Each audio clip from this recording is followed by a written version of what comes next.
আচ্ছা, কোয়েশ্চেনটা হলো আমি যেহেতু সায়েন্সের স্টুডেন্ট ছিলাম বা আছি, তো কোনো কিছু যখন সায়েন্টিফিক এক্সপ্লানেশন পাই তখন আমার বিশ্বাসটা আরো স্ট্রং হয়। তা আমি সায়েন্টিফিক তাফসীর শুনতে বা পড়তে পছন্দ করি।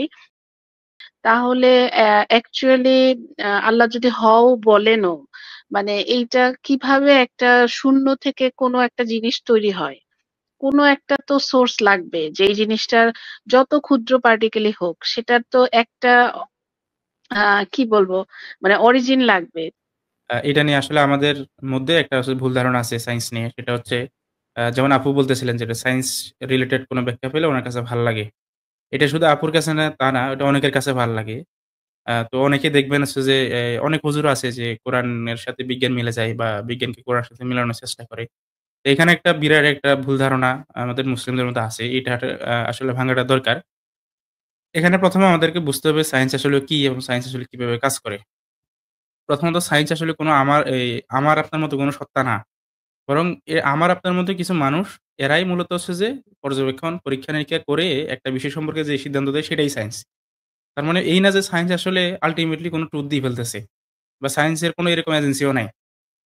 তাহলে সায়েন্স হচ্ছে যে আমাদের যে প্রাকৃতিক যে জগৎটা আছে, এই জগতের মধ্যে যে ফেনোমেনা গুলো আছে বা যে জিনিসগুলো ঘটে, এই জিনিসগুলো কিভাবে ঘটে? কিভাবে ঘটে এটার একটা ব্যাখ্যা দেয়। সে আবার কেন এটার ব্যাখ্যা দেয় না? সে শুধু হাউ প্রশ্নের হচ্ছে অ্যাড্রেস করে, হোয়াই প্রশ্নের অ্যাড্রেস করে না। তাহলে এখন সায়েন্স এই যে মেথড এ সে কাজ করে, এই কাজ করার জন্য হচ্ছে যে মানে তার ১ম নাম্বার এই কন্ডিশনটা হচ্ছে কি? যে এটাকে হতে হবে হচ্ছে যে অবজারভেবল। যেমন সায়েন্স হচ্ছে যে একজন মানুষের বডি নিয়ে কাজ করে। আপনার বডি কিভাবে গঠিত হইছে, হ্যাঁ, মানে আপনার প্রত্যেকটা হচ্ছে যে মানে এই হাড় বা হচ্ছে যে আপনার নাড়ি-ভুড়ি একেবারে সবকিছু কি করতে পারে সায়েন্স আপনার এটা নিয়ে সে ডিল করবে। কিন্তু আপনার বডির যে সৌন্দর্য আছে, সেটা নিয়ে কিন্তু আপনার সায়েন্স কাজ করবে না। এটার জন্য আলাদা একটা শাস্ত্রই আছে যেটাকে বলে এস্থেটিক। তো ওই অ্যাস্থেটিক শাস্ত্রটা কি সৌন্দর্য বা এগুলো নিয়ে কাজ করে বা মেটাফিজিক্স নামে আরেকটা শাস্ত্র আছে যেখানে এই মেটাফিজিক্যাল বিষয়গুলা নাম্বার, তারপর সৌন্দর্য সহকারে আরো অনেকগুলো বিষয় আছে সেগুলো নিয়ে কাজ করে। তার মানে সায়েন্সের একটা লিমিটেশন হচ্ছে কি সে শুধুমাত্র অবজারভেবল বিষয় নিয়ে কাজ করে। আর এই অবজারভেবল বিষয় নিয়ে কাজ করতে গিয়ে সে ইনডাকটিভ মেথড এর উপর নির্ভর করে, যুক্তির উপরে নির্ভর করে। যুক্তিবিদ্যার ২ টা মেথড আছে। একটা হচ্ছে ইন্ডাকটিভ মেথড আর একটা হচ্ছে ডিডাকটিভ মেথড। তো ইনডাকটিভ মেথডটা কি? সেটা হচ্ছে যে সে বিশেষ একটা দৃষ্টান্তের উপরে আ আ আপনার হচ্ছে যে পর্যবেক্ষণ করে, টেস্ট করে এখান থেকে একটা সার্বিক সিদ্ধান্ত গ্রহণ করে। যেমন ধরেন একটা মেডিসিন আমাদের উপর যখন এপ্লাই করা হয়, ওই মেডিসিনটা মানুষের বডিতে এপ্লাই করার পর কাজ করবে কিনা বা কি রিঅ্যাকশন করবে? এটার জন্য কিন্তু সায়েন্টিস্টরা পৃথিবীর সমস্ত মানুষের উপরে কিন্তু সেই ওষুধটা কি করে নাই? এপ্লাই করে দেখে নাই। তারা হয়তো কিছু প্রাণী অথবা কিছু মানুষের উপরে কি করছে? এপ্লাই করে দেখছে। এবং তা ও ওই অ্যা ও এ ওখান থেকে তারা দেখছে যে এটার রিঅ্যাকশনটা কেমন আসে। তারপরে তারা এরপরে কি একটা কনক্লুশন এ পৌঁছেছে যে ঠিক আছে তাহলে এই ওষুধটা যদি আমরা হিউম্যান বডিতে দেই তাহলে তার বডিতে এইরকম একটা রিঅ্যাকশন হবে। এর মানে এ না যে সমস্ত কি মানুষকে আপনার ডেকে এটা টেস্ট করে দেখছে। তাইলে সে কিছু মানুষের উপরে একটা সার্বিক সিদ্ধান্ত গ্রহণ করছে। তাহলে এই সার্বিক সিদ্ধান্তটা আবার হচ্ছে যে ভুল প্রমাণ হয়ে যাবে। কখন? যখন দেখা যাবে যে এমন একজন মানুষ পাওয়া গেছে যার শরীরে এই ওষুধটা প্রয়োগ করার পরে ওই পূর্বে যেই রিঅ্যাকশনটা হচ্ছে সেটা হচ্ছে না। তাহলে কি? তাহলে সায়েন্টিফিক যে ওই থিওরিটা সেটা ওখানে ভুল প্রমাণ হয়ে গেল। এরকম আমরা অসংখ্য সায়েন্টিফিক থিওরির কথা বলতে পারি যেগুলা একটা সময় অনেক প্রমিনেন্ট ছিল। কিন্তু এখন সেগুলা কেবল হিস্ট্রি। যেমন ধরেন আমাদের মহাবিশ্ব কিভাবে সৃষ্টি হয়েছে? একটা সময় তো সায়েন্টিস্টরা বলতো হচ্ছে কি আমাদের মহাবিশ্বের কোনো শুরু-শেষ নাই। শুরুও নাই, শেষও নাই। একটা সাইক্লিক মডেলের কথা বলতো বা আরো অনেকগুলা মডেলের কথা নিয়ে আসতো তারা। কিন্তু পরবর্তীতে এই যে এই হাবল টেলিস্কোপের পর হাবল যখন দেখলেন যে সবকিছু সম্প্রসারিত হচ্ছে এবং রেড লাইট শিফট এবং হচ্ছে যে আপনার ডপলার ইফেক্ট এগুলোর মাধ্যমে আমরা বুঝলাম কি যে আমাদের মহাবিশ্বটা হচ্ছে যে ক্রমাগত কি হচ্ছে? এক্সপ্যান্ড হচ্ছে এবং এখান থেকে তারা এটাকে যদি আমরা রিভার্স করে দেই, তাহলে দেখা যাবে সবকিছু একটা বিন্দুতে ছিল।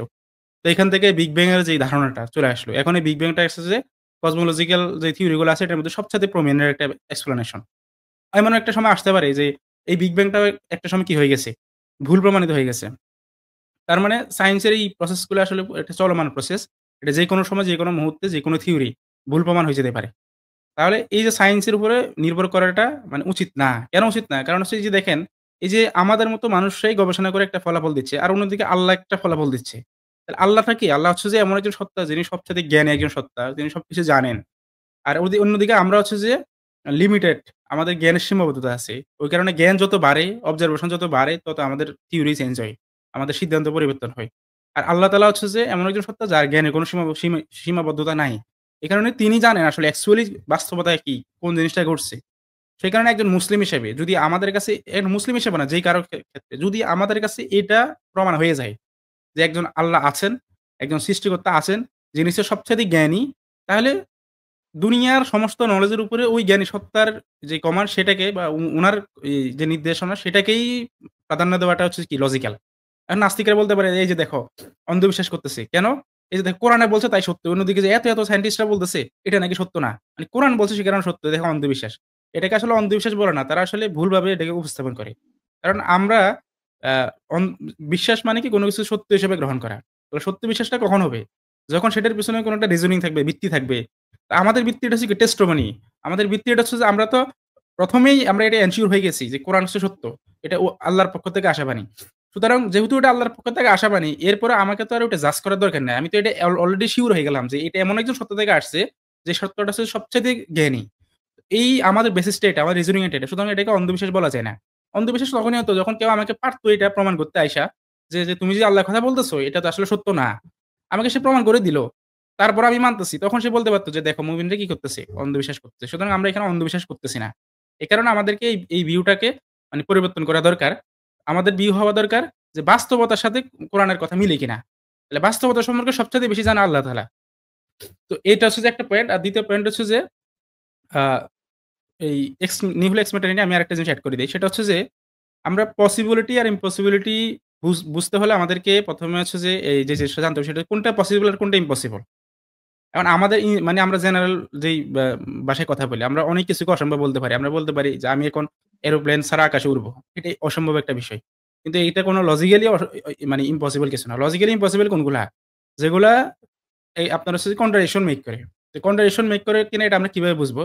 কন্ট্রাডিকশন মেক করে এটা বুঝতে হলে আমাদেরকে বুঝতে হবে যে ল অফ লজিকের যে নীতিগুলা আছে, যে law of identity, law of excluded middle, তারপর ল অফ নন কন্ট্রাডিকশন। এই নীতিগুলোর সাথে যদি কোন কিছু আপনার হচ্ছে সাংঘর্ষিক হয় বা এখানে আছে ইসলামিক স্কলাররা এটা আরো ব্যাখ্যা করছেন। মনসুর একদিন দেখাইছেন এখানে সম্ভবত ৮ টা স্তর দেখাইছেন যে এই ৮ টা স্তর যদি কোন কিছুর সাথে মানে খাপ না খায় তাহলে কি হবে? সেটা লজিক্যালি কন্ট্রাডিক্ট হবে। কারণ লজিক্যালি যেটা কন্ট্রাডিক্ট হবে সেটাই হচ্ছে যে কি অস্তিত্বে থাকা বা সেটার কোন পসিবিলিটি নাই। যেমন স্কোয়ার সার্কেল। মানে এটা ডেফিনিশন এর সাথে আরেকটার সাথে কি কন্ট্রাডিক্ট করতেছে। স্কোয়ার মানে একটা আপনার হচ্ছে যে কি আ সার্কেল, স্কোয়ার সার্কেল একটা ৪ কোণা বিশিষ্ট আরেকটা হচ্ছে গোলাকার। এখন ২ টা একই সাথে তো কোন কিছুতে একই সাথে স্কোয়ার আবার একই সাথে সার্কেল হতে পারে না। আবার তো বলতে পারি আমরা কি ম্যারিড ব্যাচেলর। একজন মানুষ একই সাথে বিবাহিত আবার অবিবাহিত। এটা সে হতে পারবে না। কারণ সে যখন ম্যারিড হয়ে যাচ্ছে তখন অল্টারনেটিভ মানে তার এই অল্টারনেটিভ যে অপশনটা যে এটা কি ব্যাচেলর সেটা অ্যা আর মানে কি আর বাস্তবায়িত হবে না সেটা। তার মানে ম্যারিড ব্যাচেলরটা হওয়া সম্ভব না। কারণ এখানে লজিক্যাল কন্ট্রাডিকশন আছে। ল অফ নন কন্ট্রাডিকশন এর সাথে ভায়োলেশন আছে এখানে। তো সুতরাং কোন কিছুর মধ্যে যদি লজিক্যাল কন্ট্রাডিকশন থাকে, তখনই আমরা বলতে পারব যে এটা সম্ভব না। আর যদি কোন কিছুর মধ্যে লজিক্যাল কন্ট্রাডিকশন না থাকে, তাহলে সেটা আমরা বলব যে হ্যাঁ, হয়তো সেটা আমাদের পক্ষে পসিবল না। কিন্তু সেটা কোন না কোন পসিবল ওয়ার্লড এ আল্লাহ তাআলা এটা বা সৃষ্টিকর্তা তিনি এটা করাইতেই পারেন। বা অন্য কোন পসিবল ওয়ার্লড এ এরকম থাকতেই পারে। আমাদের কাছে মনে হচ্ছে এখানে আকাশে পাখিরা উড়তে পারে। কিন্তু মানুষ উড়তে পারে না। কিন্তু এমন কোন পসিবল ওয়ার্লড থাকতেই পারে যেখানে মানুষই উড়তেছে আকাশে। কারণ এখানে কোন লজিক্যাল কন্ডিশন নাই। এটা আমাদের ওয়ার্লড এ পসিবল না। সে কারণে এটা হচ্ছে মেটাফিজিক্যালি ইম্পসিবল বা সায়েন্টিফিক্যালি ইম্পসিবল। কিন্তু লজিক্যালি ইম্পসিবল না। তো এই কারণে এই যে এই শূন্য থেকে সৃষ্টি করা, এখানে কোন লজিক্যাল কন্ডিশন নাই। তখন নাস্তিকরা প্রশ্ন করতে পারে, "কিভাবে? আপনি আমাকে দেখান।" আমি এখানে দেখানোটা নেসেসারি না। যেহেতু ওই যে সৃষ্টিকর্তা যিনি হচ্ছে সবচাইতে জ্ঞানী এবং সবচাইতে পাওয়ারফুল। তাহলে তিনি চাইলে যেহেতু লজিক্যাল কোন কন্ডিশন নাই, তিনি চাইলেও ঐরকম একটা কাজ করতে পারেন এবং তিনি যদি দাবি করেন, মানে যারা ধরেন হচ্ছে যে কোরআনের ওই আয়াত থেকে অ্যা ব্যা এ এই ব্যাখ্যাটা নেয় যে হ্যাঁ, একেবারে শূন্য থেকে সবকিছু সৃষ্টি করছেন।